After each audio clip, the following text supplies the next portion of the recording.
Professor, posso utilizar o reembasador rígido na resina flex? Esse é um grande problema, né? A resina flex, ela não tem adesão química, né? Então, ela tem o dente, você tem que fazer um monte de retenção, ele é difícil você consertar, ou quase que impossível, ela não dá para reembasar, né? Existe, eu sei, as indicações das flexíveis associadas a armações metálicas, que realmente aí você consegue compensar essas movimentações, mas quando chega um paciente com uma flexível, ela me dificulta bastante a minha reconstrução da prótese antiga, né? A gente tem que fazer algumas perfurações, é possível reembasar, mas esse reembasamento ele vai ser um prognóstico muito pior, tenho que terminar logo a prótese, porque a flexibilidade da flexível ela pode dar trincas e descolar o material reembasador rígido, né? Então, é realmente um problema quando vem com próteses flexíveis, tá bom? Oi, Edinalva, esse reforço funciona quando o pré-superior sofre fratura bem na região entre os centrais, estende para o palato? Olha, Edinalva, eu não entendi muito bem.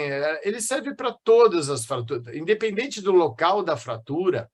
Quando você tem alguma coisa interna que não sofre movimentação, então o reforço metálico ele vai impedir a deflexão da resina na região de dente, na região do palato, tudo. Então, se você tem fraturas recorrentes no palato, né, às vezes o paciente é bruxista, ou então ele tem essa dificuldade, muitos pacientes escovam a prótese durante o banho, então a chance de cair é maior, por isso que vale a pena você conversar com o seu protético e fazer.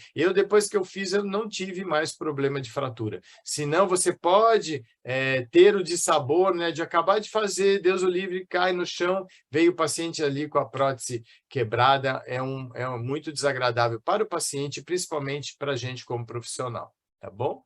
Oi, José Carlos. Gostaria de saber por que uma prótese superior tem estabilidade lateral, difícil de remover na posição horizontal, mas quando se senta na prótese, literalmente cai, frustração quando se senta na prótese. Olha, Zé Carlos, é difícil eu responder sem ver essa prótese, tá? Porque quando a gente faz os testes de retenção e estabilidade, a gente tem que analisar, né, o molde funcional ou a prótese, né? Então, assim, como eu mostrei na terceira aula, aliás, assistam às aulas, porque vai ficar por pouco tempo, até daqui a pouco a gente tira do ar, eu faço teste de retenção e estabilidade durante todo o processo. Então, se ela tem estabilidade e não tem retenção, a gente tem que analisar a área basal, a gente tem que analisar desde lá de trás, para não acontecer isso na prótese. Tem que analisar as bordas, abertura de frenos híbridos, então teria que ver uma imagem, né? Por isso é que eu falo, desde a terapia a gente faz os testes e já vai corrigindo.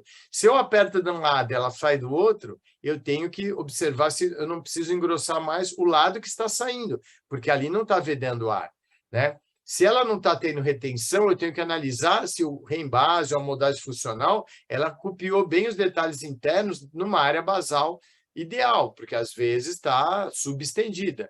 Então, é complicado sem ver ali o seu reembase, sem ver ali o seu molde funcional, sem ver ali a sua prótese, tá bom? Mas se tem alguma coisa, tem que ver se lá no reembase, você acertando tudo, se deu esse prognóstico ruim, porque a terapia ou a reconstrução da prótese antiga, ela vai dizer se é necessário, né, você ficar preocupado que o prognóstico lá na frente vai ser ruim ou não, porque se você reembasou e deu retenção, se você moldou, o molde deu retenção e não deu na prótese quando chegou, pode ter sido alguma alteração dimensional durante o processo laboratorial, ok? Como precificar a PT em relação da tabela laboratorial do protético? Dixon, essa pergunta é muito personalizada, né? Eu acho que você cobra quanto você quer, ou quanto você acha que vale. Eu vou dar um exemplo da minha experiência pessoal.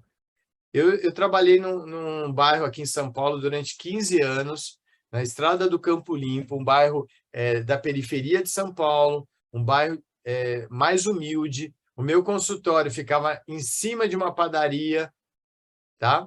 E eu cobrava 2 vezes o que o laboratório cobrava, porque quando eu tive tanto problema que eu comecei a fazer com o Tomás Gomes na época, que fazia prótese para os professores de grandes universidades, os maiores dentistas de São Paulo, e eu fazia com ele, praticamente não ganhava nada durante muitos anos. Mas eu acabava ganhando muita indicação do netinho da vovó, das filhas da vovó, do vovô, entendeu? Porque eu achava que eu não podia ter lucro em cima de um trabalho de uma qualidade inferior. E aí a vida foi passando, eu fiz mestrado, fiz doutorado, fiquei 9 anos na USP, aí fui para Moema, que é um bairro mais caro, que eu já tenho outros gastos muito maiores, entendeu? Então, depende.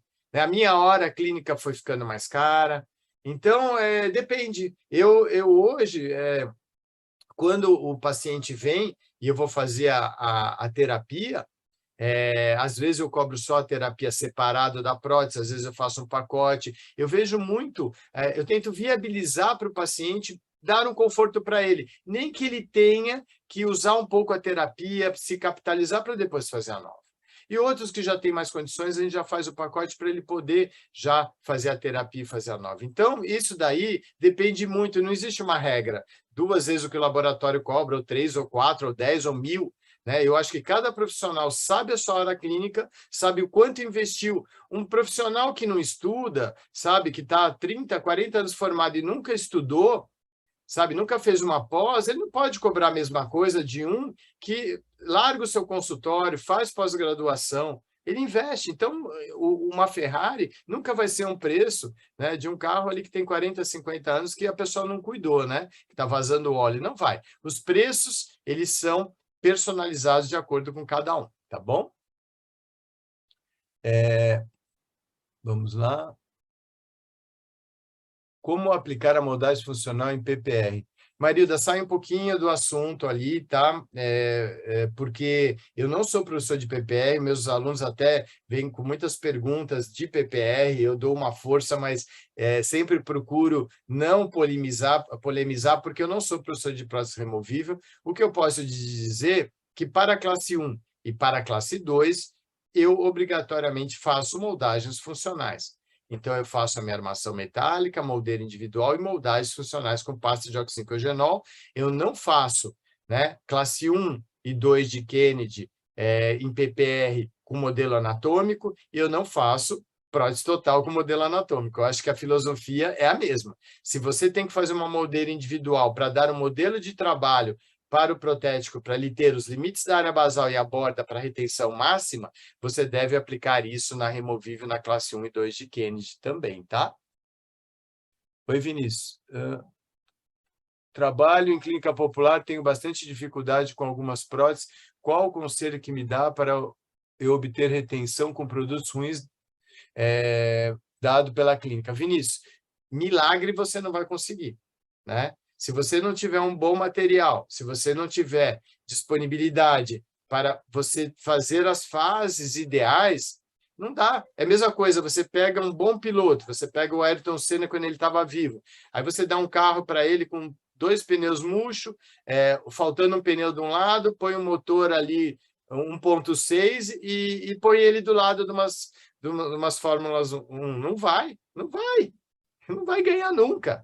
O que você pode fazer, e você é uma pessoa que já vi que você está interessado, é você estudar e você poder conversar com onde você trabalha e tentar mostrar o mínimo que você pode fazer para a dignidade desses pacientes. Não é porque eles estão pagando menos que eles têm que pegar uma coisa de péssima qualidade. Então, se você vai lá e faz uma moldagem anatômica, não importa se ele te der um alginato de péssima qualidade, você entender qual é a imagem que você tem que ter naquele molde, se é 1, 2 camadas, tem várias técnicas, você, dominando esse material, você vai obter um modelo anatômico.